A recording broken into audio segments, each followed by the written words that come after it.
ndoshta jo e pritur mirë nga gjithë palët, sepse në çdo rast të një lufte, qoftë tregtar apo qoftë një diskutimi tjetër, sidomos midis vendeve të zhvilluara dhe vendeve kryesore fuqive më të mëdha ekonomike në botë, është e nevojshme para se të nisi kjo luftë, është e nevojshme ndoshta një diskutim në tavolinë midis palëve, të cilat për vite me radhë prej shumë dekadash kanë investuar në organizata ndërkombëtare të nivelit botëror për sa i përket tregtisë dhe lehtësimit të tregtisë. Kam fjalën këtu për organizatën siç është UNCTAD-i, që merret me stimulimin e tregtisë midis vendeve, por normalisht edhe uljen e barrierave doganore dhe fiskale për të zhvilluar ekonomitë e vendeve. Pra, në çdo rast,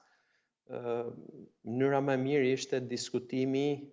i këtyre problematikave që ngrihen nga administrata e Trump apo nga vetë presidenti amerikan,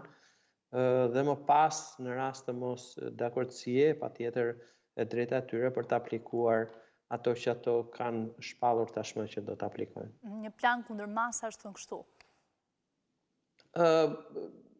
Kuptohet që kjo është patjetër e padëgjuar në një farë kuptimi, sepse nuk është në mënyrë specifike me një vend të caktuar. Trump e ka nisur këtë fillimisht me Kinën në mandatin e tij të parë, por nuk pritej të paktën të zgjerojë në këtë nivel pothuajse me të gjithë vendet përreth Amerikës, por edhe partnerët kryesorë tregtar edhe partnerët më të besuar, normalisht Bashkimi Evropian, pra gjithë vendet e Bashkimit Evropian. Patjetër që është, le të themi, jo logjike,